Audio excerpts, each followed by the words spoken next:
this is again for a newer agent.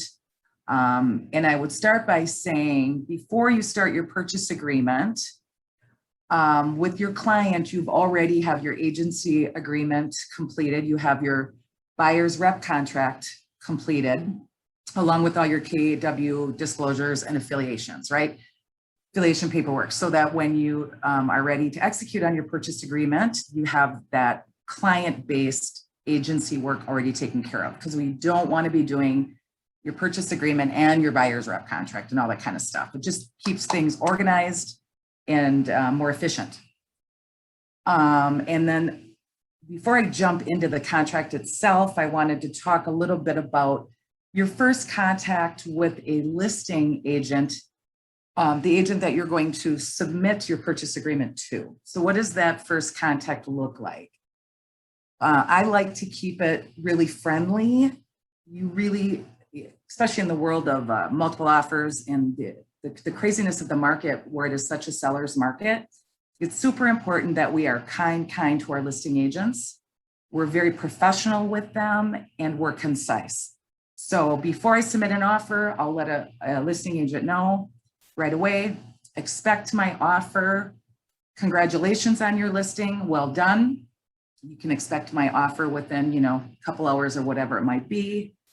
I don't get into long dramatics and a lot of communication. I like it concise and professional, because as a listing agent myself, if I'm getting, a million texts and calls, that can get really overwhelming. So I like to treat my listing agents with respect and be kind and concise and professional. Okay, so now purchase agreement, the Minnesota purchase agreement. We start by our buyer. Well, first of all, we're going to start with line 1, date.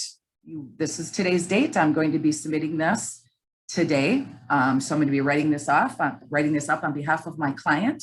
My client is Betty, the buyer.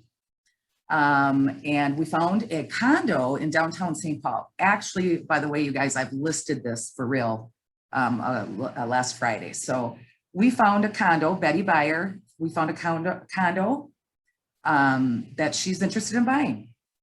So we put her name in. If she was married, I would put her husband's name, but she's not, she's single. We talked about our earnest money for line 5, the amount of earnest money, which is our upfront money that we're going to, our good faith money that we're going to provide to our sellers. And this amount just really lets that seller know that we're serious. Thank you very much, Rob, for the technical support. I always need that. So line 1, today's date, I'll just review this quickly.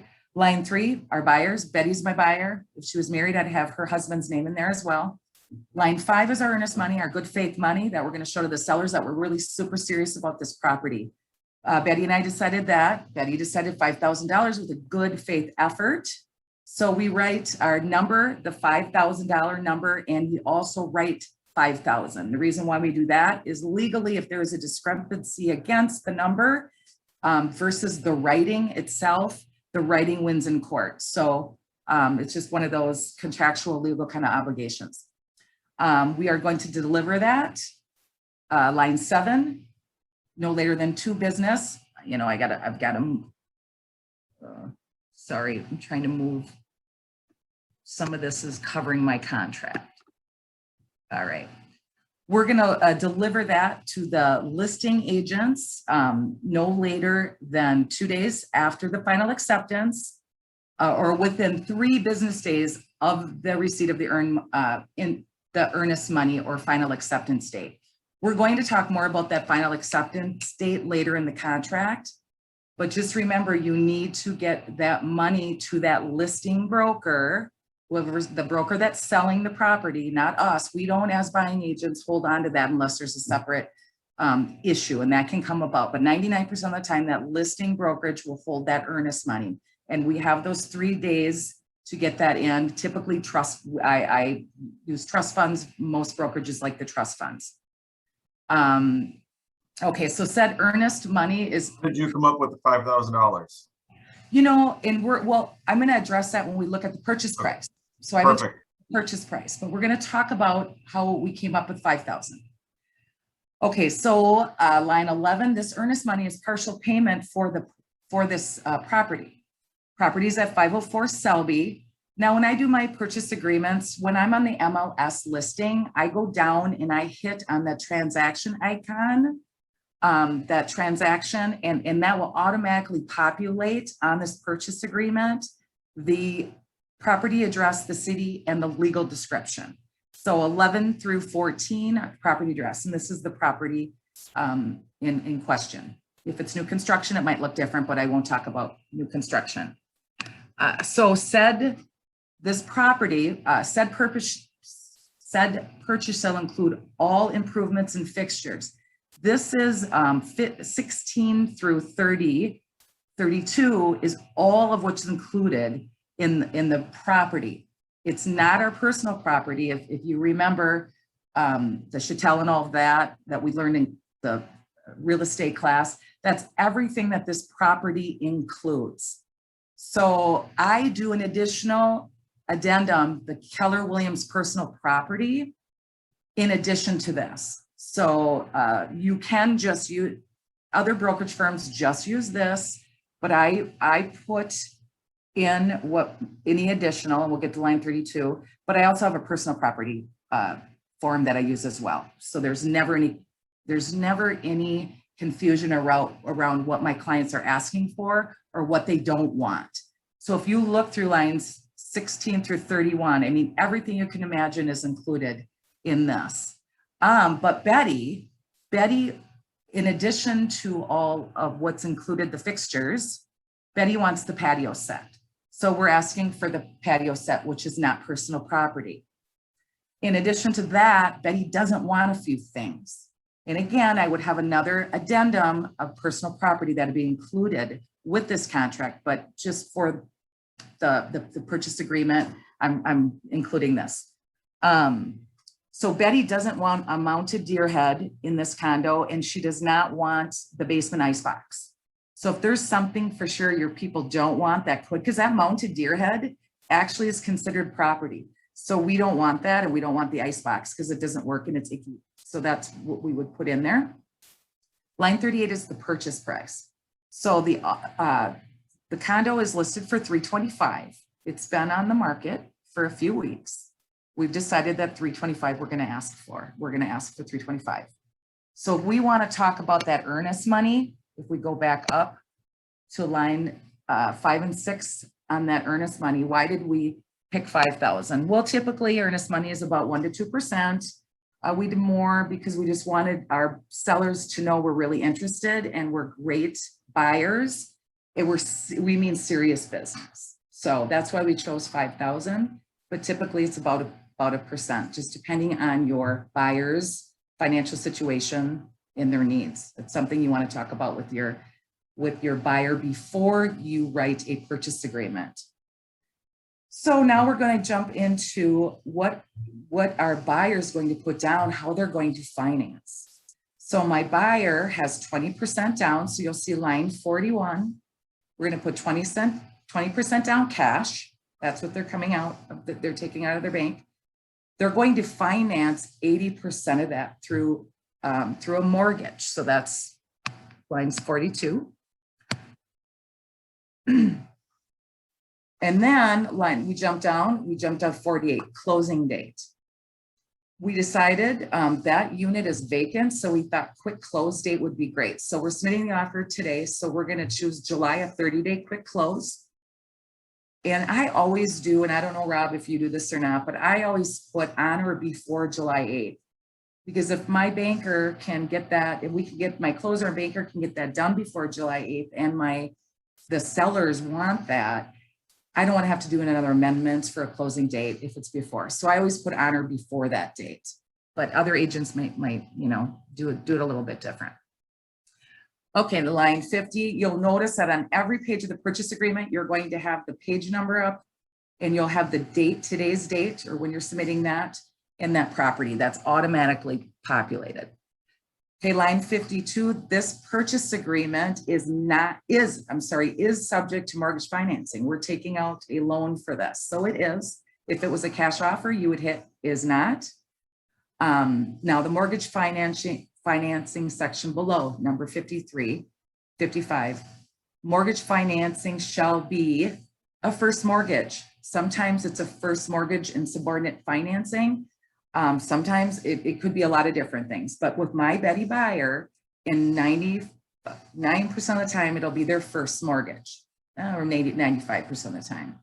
This mortgage, though, this is the financing part now, and it's always good to have a strong financing conversation with your clients prior to submitting an offer so they understand it, as well as your lender. You have your trusted lender that you work with. Your clients are pre-approved, but you'll have that conversation. We know that this financing does not include any sort of grant, bond, or loan assistance. It is a conventional. If it was a VA or a, that's where what is your client? I have a few FHA right now. That's where you would mark that in lines 59 through 64. Okay, line 65, mortgage is in the mounted state. This is where you put kind of the terms of that loan. Typically, never longer than 30 years, right? So on every purchase agreement, 66, you're going to put 30 years. I always put market because I don't know what they've locked in at. I may know what they locked in, but it's market rate. It's up to your lender and your client to understand and work on what that interest rate is. Hey, Jackie. Yeah.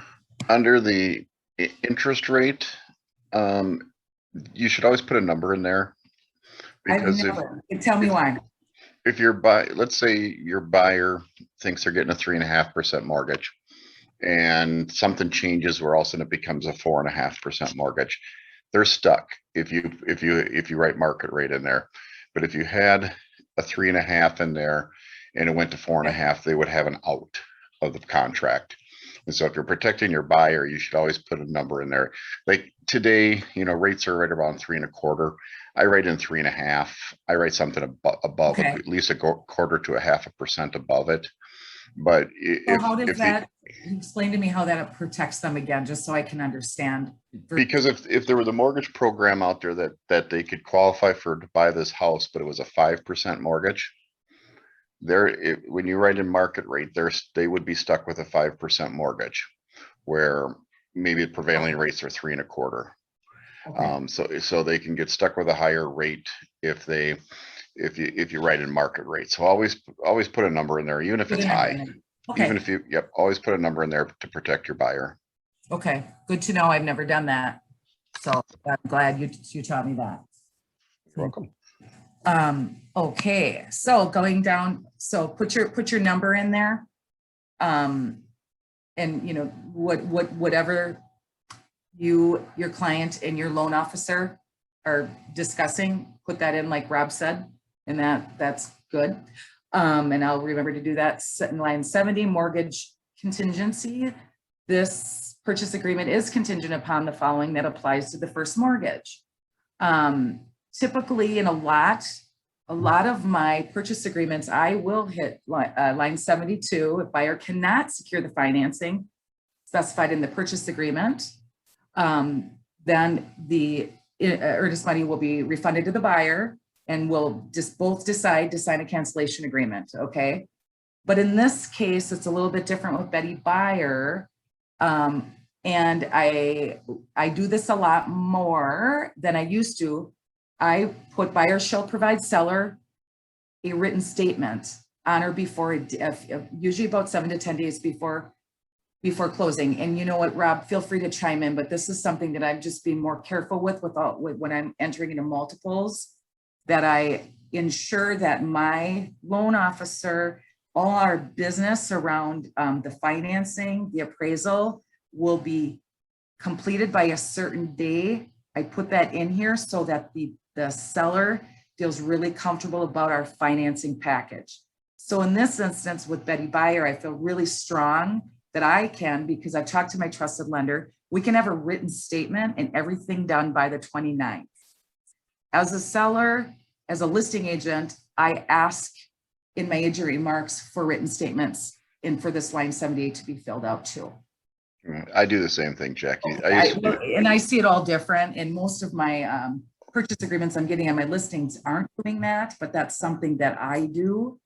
But if you are an FHA, you're a DBA, you can't, right? You're gonna have to, if you're an FHA, if Betty was FHA, I'd be marking line 72, right? It would have to be refunded to the buyer. So it's a little bit different because appraisals are a little different. Things get a little sticky, not stickier, but different. A couple more complex layers when you're dealing with the government, either insurance or guaranteed. But in this case, Betty Buyer is conventional, she's 20% down. I know my lender can get the appraisal can get out there quick. I'm good to do, I feel confident that the seller is going to appreciate that I have that written statement date. Okay. And in today's world, checking line 78 and trying to make that commitment date as short as possible can help when you're in a multiple offer situation. So Yeah. I've gone to using line 78 almost exclusively over the But- last 2 years. Exactly. And what I do though is I'll make sure that I'm communicating with my lender, my trusted lender, and I've got a couple of them that they are, that my client is through that, close to do that pre-qualification that we, right? Because if we don't execute on this, that seller can cancel the agreement, right?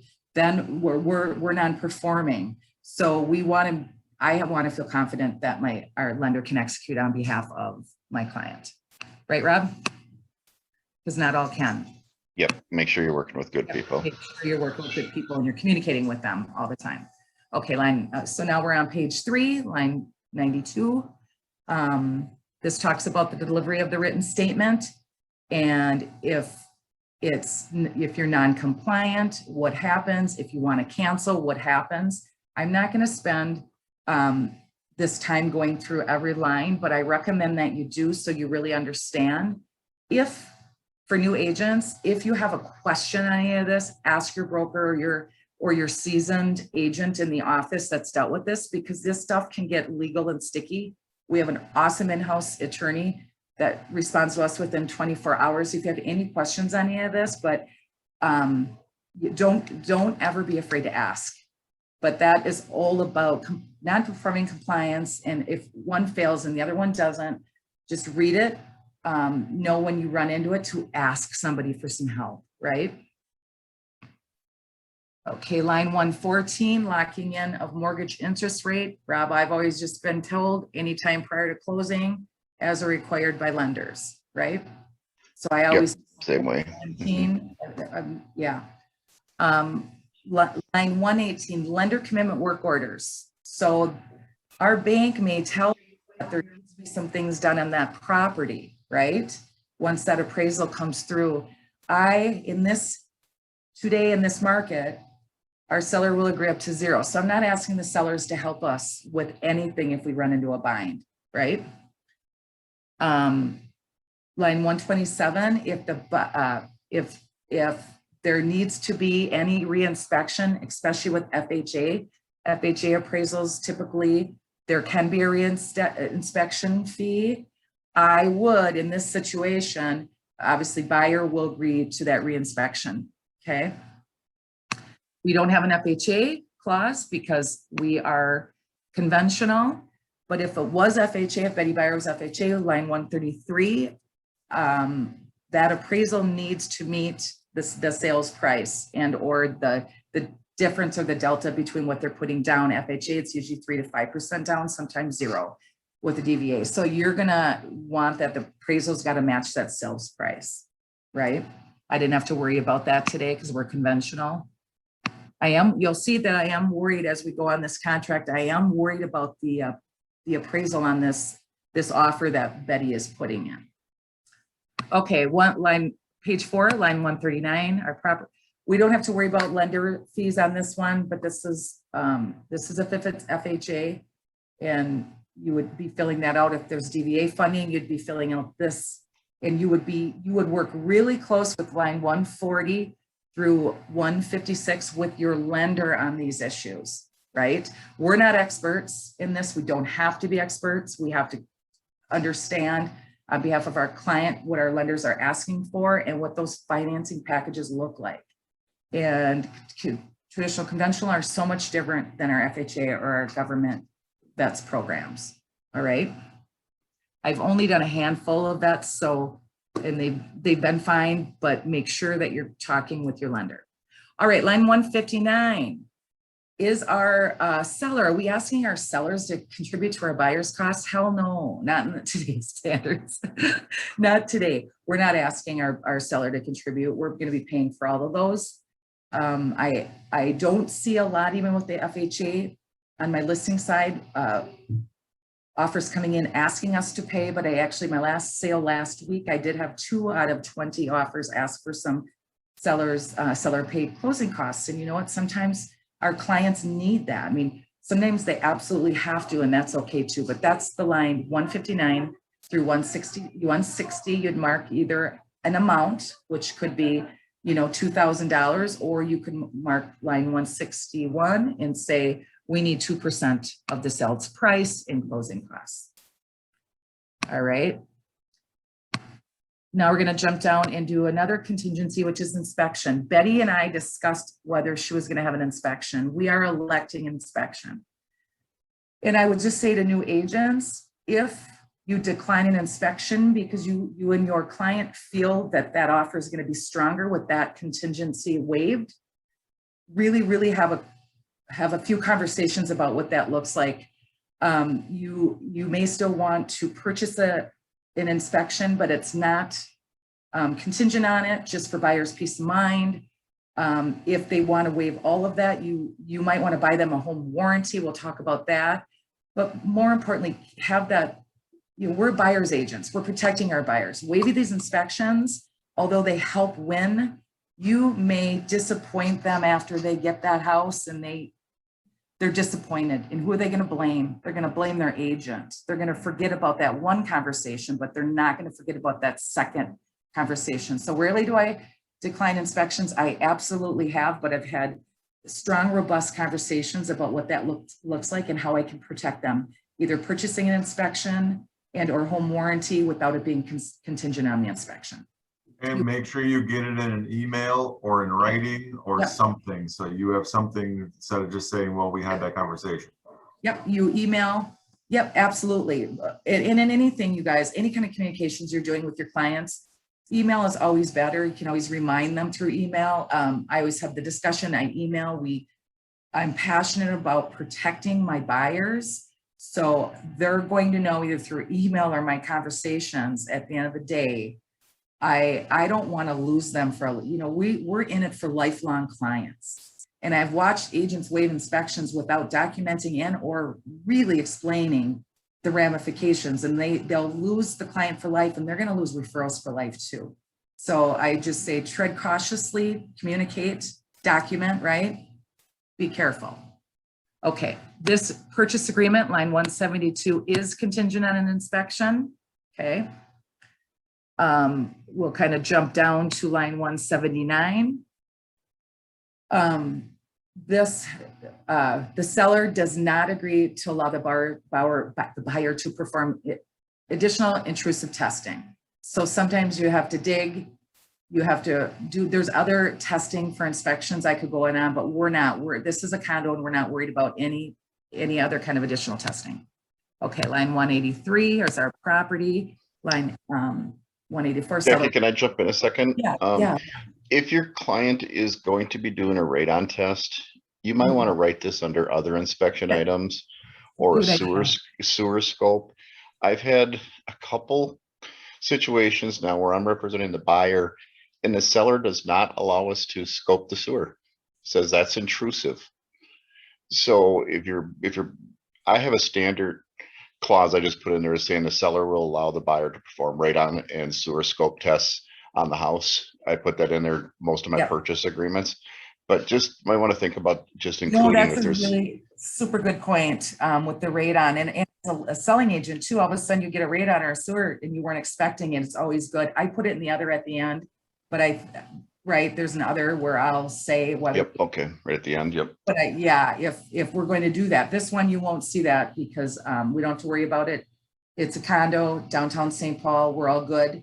And we don't have to worry about radon because of the age of the building and some other things, but you're absolutely right. I should have spoke about radon. This is where you want to address with your client if you want radon and or sewer scopes.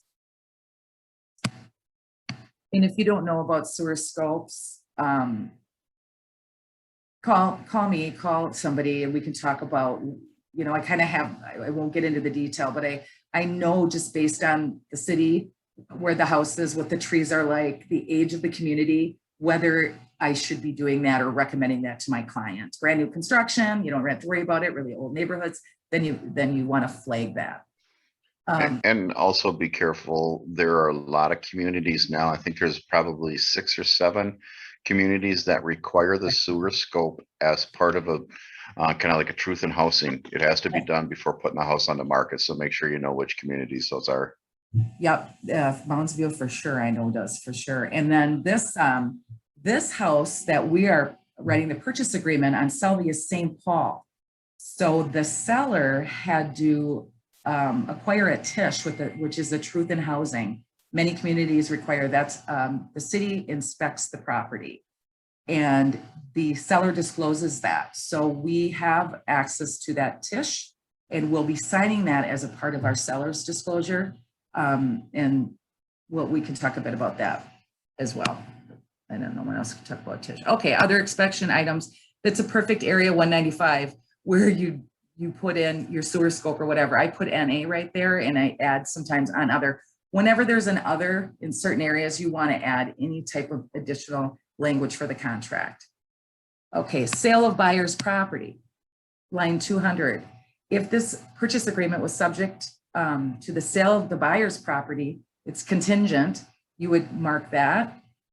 Line 200, Betty does not have to sell her property. She's renting right now. If Betty had a property and it was already sold and it was pending close date, I would mark number 203 and put the address of that property and the close date, you know, that we were planning on closing. But again, Betty does not have to sell her property. So line 212 is what we marked. She has the financial ability to perform to buy without selling. Okay. Now, starting line 214, real estate taxes and special assessments. All right, so we know that taxes are prorated from the day of closing. So who is, you know, going to pay? We're going to talk about who's responsible for that. Buyer shall pay prorated from the day of closing. The real estate taxes due payable in the year of closing. Seller shall pay the prorated day of closing. So that's all done prorated based on your day of closing. What's already been paid. If some people have prepaid their taxes, or if there's taxes for their second, taxes are paid in October and May, title figures that out where they're prorated. So just remember to always mark buyer shall pay prorated, seller shall pay prorated, right? If line 221, if the property tax of the seller has not homesteaded their property, there's, escalated property taxes. Just remember the seller should pay those. They didn't homestead. Our buyer is not paying the difference between the homestead and the non-homestead, right? So that's on the seller. All right, and then we jump into lines 227, deferred taxes and special assessments. Now it's always easy for me to mark on line 228, seller shall pay. I always do seller shall, but it's pretty good for you, or it's good for you to understand. Special attachment, deferred taxes and special assessments. Counties, cities, states, HOAs, there's always there can be a lot special assessments. A lot of times there's deferred taxes or special assessments that the sellers are aware of, and they should be paying those, right? So line 228, seller needs to pay for those. Line 230, there may be sellers aware of special assessments that there's been a levy on. So I call that pending, right? They know that there's a levy on, but they're not due for the next 20 years. They're going to be paying $400 a month for the next 20 years, whatever. It's it's levied. The seller's aware. I mark that seller shall pay, right? Now, line 233, seller shall pay. There may be, the sellers may be aware of a notice from the county or the state, whoever, the city, that there is going to be a levy, but they don't know what it is yet, but there's going to be, it's a proposed project, huge project. I put seller shall pay as well. So on all of those, I put seller shall pay. For new agents, just remember, in your MLS, you can see if there's pending taxes that are due when you're looking at your listing sheet in MLS. But not all sellers disclose that. They may be unaware, they just don't, whatever. Make sure sellers shall pay. It may become a part of negotiations during the purchase agreement. For instance, I just sold a house in Oakdale recently where the seller owes quite a bit for new curbs, but now the buyer is going to be enjoying those new curbs. So we negotiated at 50-50. That's up to you as a buying agent and to work with the selling agent. I negotiated that, but those deferred taxes special assessments, I usually just mark seller pay. Rob, do you have anything to add to that? I fill out just like Jackie does typically. I might check with the tax department if I think there's something, an old assessment out there, anything that needs to be dealt with, but yeah, seller pays.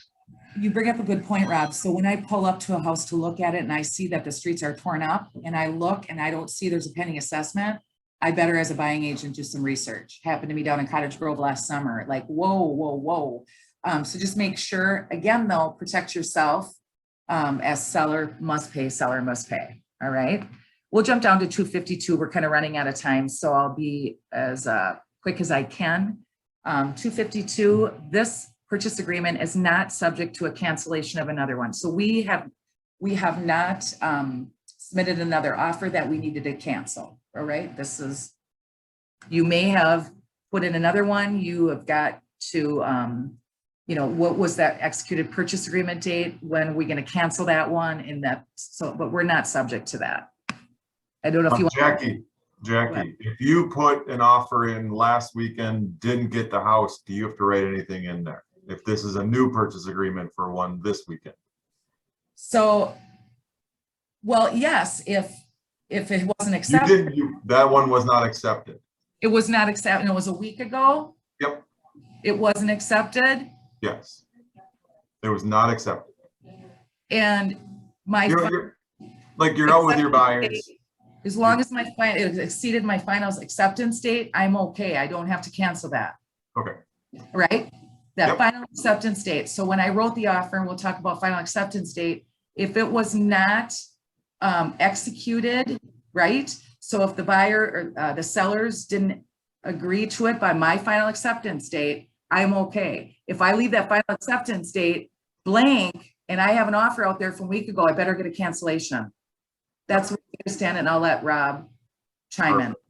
That's where I wanted to go to. Thank you. Yeah, all right. Quickly, but that's a really good question, Rob. Especially when we're writing so many offers right now, right? So I'm pretty tight on my executed or my final acceptance dates. Okay, so now 258 is when we're going to, this is for closing. How are my buyers going to receive the new deed, right? That marketable title, right? So how are we going to transfer over the deed? 90% of the time it's warranty deeds, right? Once in a while when I'm doing probate, I might see a personal rep deed or a trustee's deed, but typically always those deeds are transferred by warranty. You probably remember all that from your classes. Check agent remarks if it's going to be a personal representative or a trustee deed. It'll usually be in the agent remarks by the listing agent. Absolutely. Yep. 270, 271 possession. When are we going to take possession of that property? 272 immediately after closing. Yes, I've done other.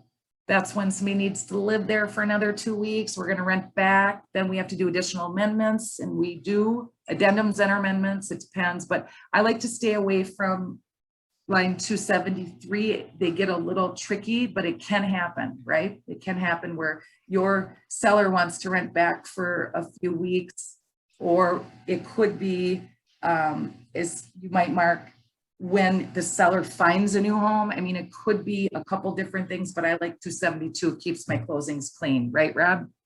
Yeah, and I had an attorney, I sold their house one time, and he said I'm going to take, or he was a purchaser. He said, I'm going to take the house immediately after closing because I become responsible for any liability of somebody getting hurt on the property. So if the seller was moving out and twisted an ankle, it's his property, they could sue him. So he said, nobody's in my houses after closing.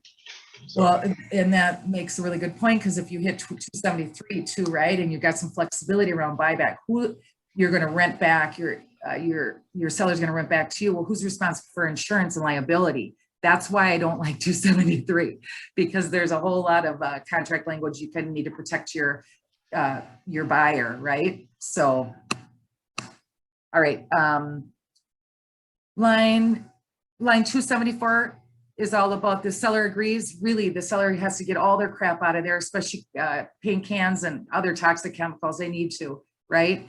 276 I like to talk about, and I never really used to, Rob, and you'll laugh, but I started having this conversation with my buyers because it is really important for our sellers to get rid or discontinue any of their IP, their internet, not just because it's internet, but because everybody's got the Nest now.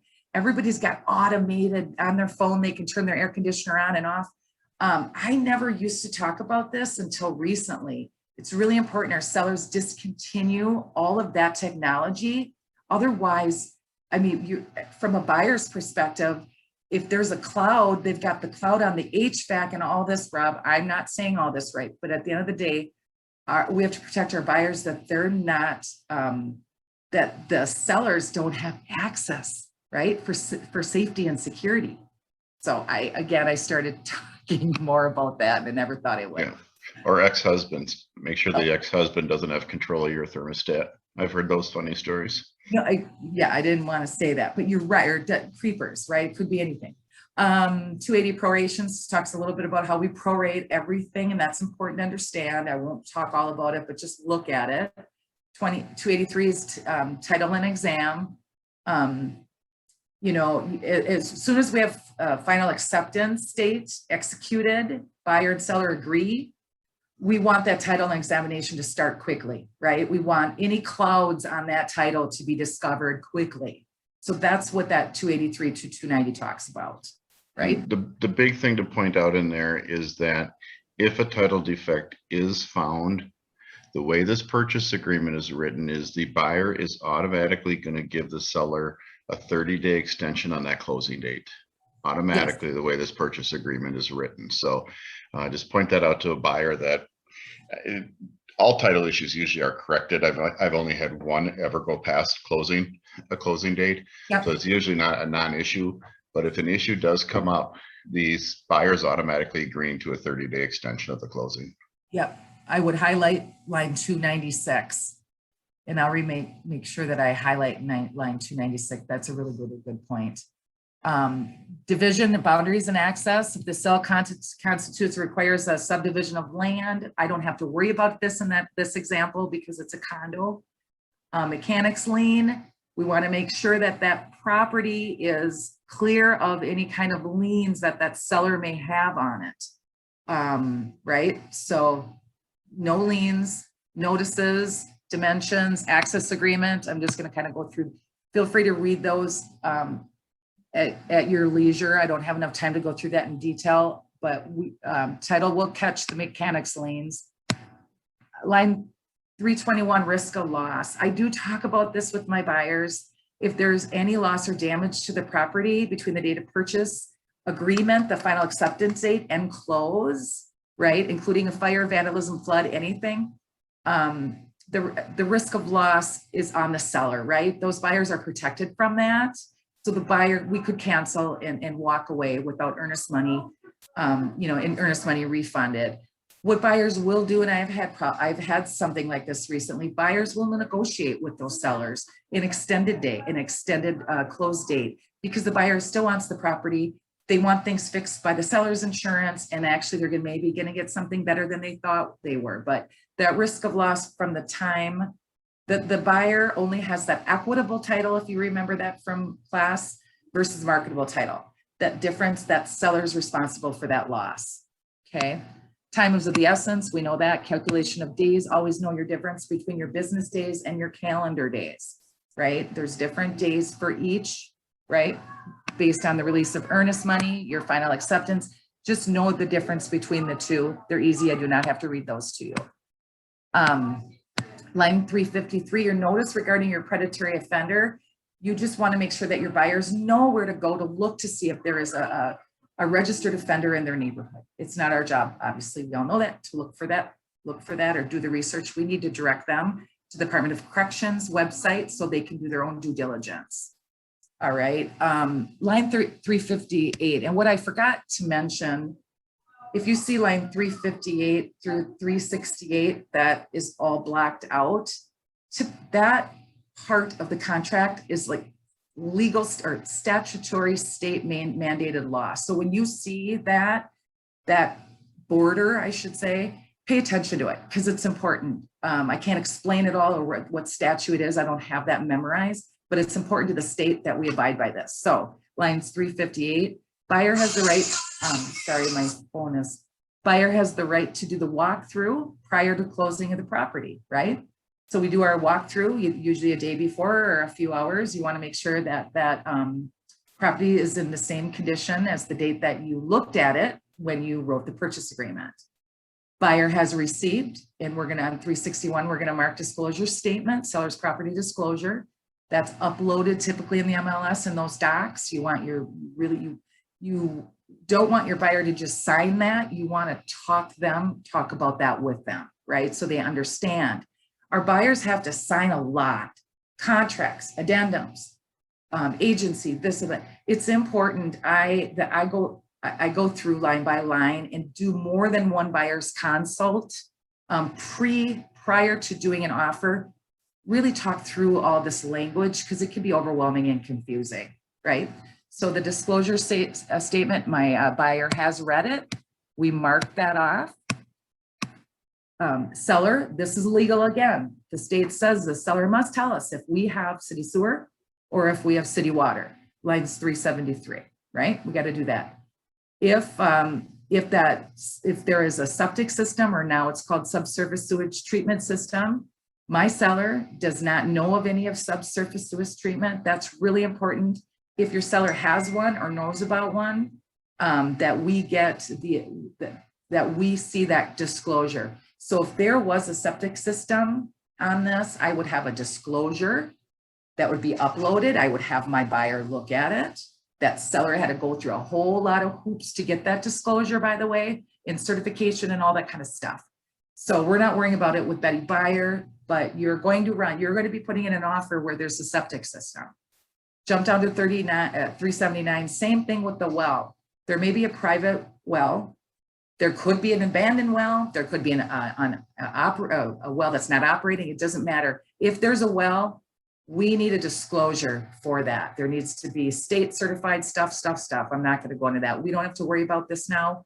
But as new agents know that septic or subsurface sewage treatment and private well are really important in real estate as it relates to disclosures for your buyers. Okay. I just noted on line 381, this is not subject to the addendum, right? Because if there was a private well or a septic, I would have to, this agreement is, so we're good here. 387, home warranty plan. I do a lot of these now with this crazy market. 390, I am marking 390 because a home warranty plan will be purchased by my buyer.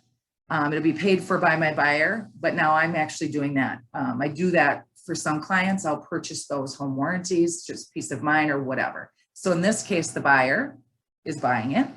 I put the buyer, I'm going to figure that, it'll be issued by Cinch. I have my home warranty peeps. It won't exceed 600. So my buyer knows I'm not going to buy them or whatever, or if the buyer was buying this, but that's what I do. A lot of times no home warranty plan no home warranty plan will be issued at all or negotiated. I like home warranty plans for peace of mind, especially with inspections where we're, if we're declining an inspection, I'm going to definitely get a home warranty plan or advise my client to buy their own. I don't buy home warranty plans for everybody, but I do at times do that. Okay, so. If a buyer did decline it here and then decided to purchase it later, they can still do that. Just an FYI. Yeah. If they're unsure, it's not the end all right here, but it just to address if the seller has put any out-of-pocket expenses. Yeah. And then agency notice, again, you see that this is important because it's got the black border around it. I'm the licensed agent, Jackie Garofalo, Jacqueline I go by legally. I'm the buying agent. Tootsie Thomas is the selling agent. I got her information off that your MLS listing, right? She's with Sunshine Realty. That's her brokerage, right? So you notice my name and then the buying agent to the right, her name, selling agent. I'm not a dual agent. I'm not the facilitator. Dual agency does not, I'm jumping to 405 now. Dual agency does not apply in this transaction. If Rob was listing this, Rob Brown, I would have to mark dual agency as because we're with the same brokerage firm. But, and remember that too, Keller Williams Premier, there's a lot of us out there. So if you're buying from one of your peers, even though you're not the dual agent, our brokerage firm is, right? So there is dual agency. Does this include the Stillwater office? Yes. Absolutely. And remember, agents. Just knowing they're under a different MLS number. I just wanted to make sure that they knew that. Yes. Yeah.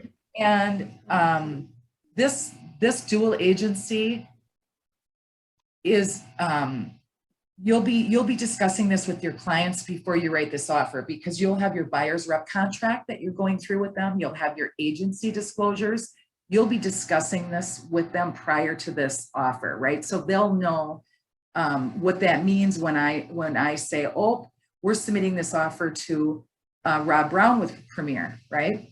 Well, I'm not acting as the dual agent, but our brokerage firm is. So you'll have already explained the difference between a dual agent and a dual agency representation with a brokerage firm. So this will not be brand new for you.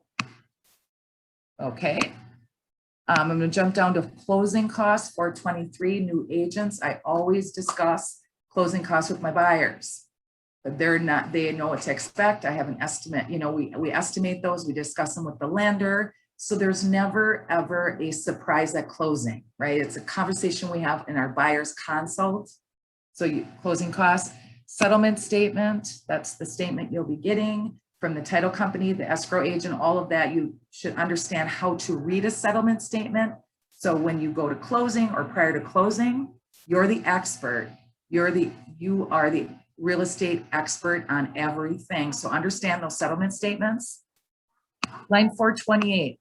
This is what we call FERPA, foreign investment in real property tax. So if our buyer or seller is a foreign, is not a US citizen, we have to insure for tax. This is IRS, right? Tax codes that they mark, whether they're not or they are.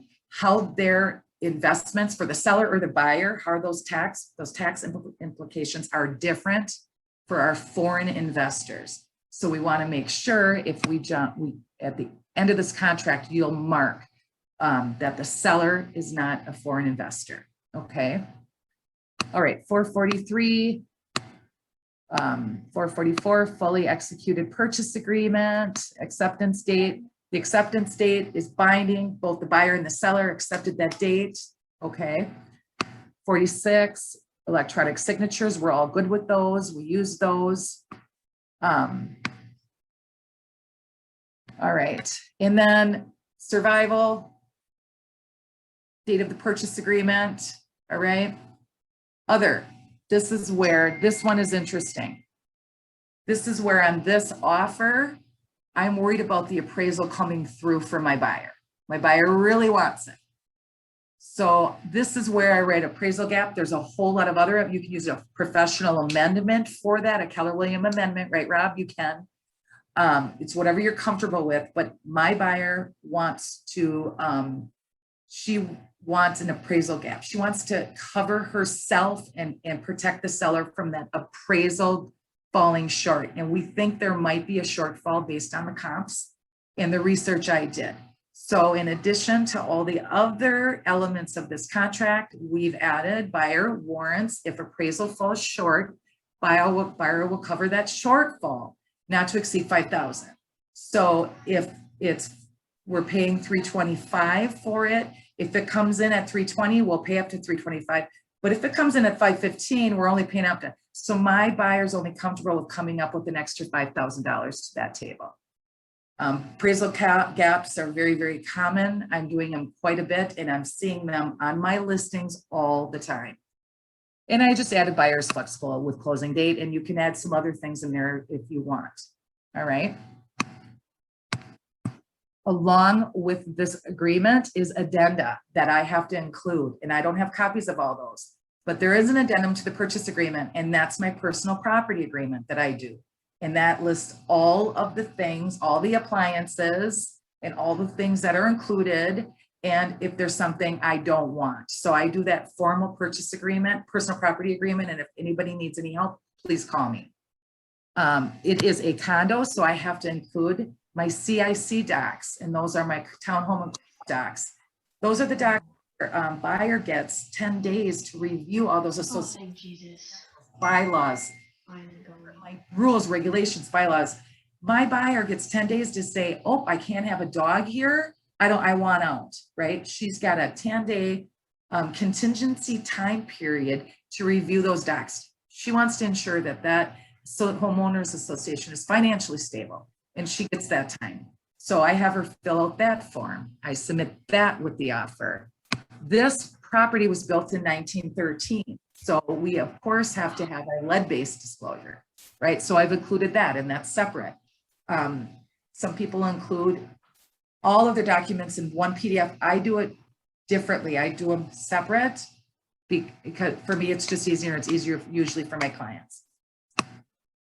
Okay, so line 486, this is our property, right? Line 49, if I was countering, I would check that. If I was countering an offer, I would check that and include my final acceptance date, but I'm not countering, so I'm not worried about that. 495, we talked about FERPA, foreign person. The seller is not a foreign person, right? We're gonna sign here, Betty Buyer. We're gonna print and sign, we're Betty Buyer. Final acceptance date. Because I'm not submitting this till tonight, I'm gonna give the final acceptance date till tomorrow for them to either contact me, sign, or at least enter into communication with me, right? Because just because it's that final, you have that final acceptance date, it allows my buyer, if we don't hear or have a signed contract, it allows my buyer to move on, right? In this day and age, my buyers can't sit around for 3 days waiting to hear back. We need to know, we need to continue to look right and be accepted. All right. Line 510, I have acknowledge, and that's when we have our buyers acknowledge that they have signed arbitration disclosure. So I'll have my buyers, and that's up to you, but I have my buyers sign arbitration. I sign arbitration. It works for me and my buyers typically, but I always have my buyers sign off on the arbitration as well at this time. And again, you see that that is in border, so that's important. Wire fraud, we sign off on that. And then contracts done. My addendums are done. We've got everything done. What do? I put it together in a nice clean package. I submit it to the listing agent with a summary. So I always summarize, either email, however you want to summarize something really clear. Buyer, whether buyer $5,000 earnest money, 325, 20% down, whatever looks the most appealing to the selling agent, I summarize that super concise in a professional way. I always thank them for their time, let them know I know that they're busy. I tell them that I will circle back with them tomorrow because I don't want to call and harass. I don't want to call and harass my listing agents. I don't like to be harassed, but I let them know. My seller, I don't do cry letters. Some people do. Rob, you can talk about that if you want. I don't do a cry letter. I'll summarize. I'll be concise. I'll be professional. I thank them. I let them know I will circle back. So that's my summary that I include with this. And if it on this summary, I haven't done it, but if I this summary, I would say we are electing inspection only 5 days, peace of mind only. It's still contingent, but whatever you can do to make that offer look good, that's when I do it in that summary along with sending the doc over.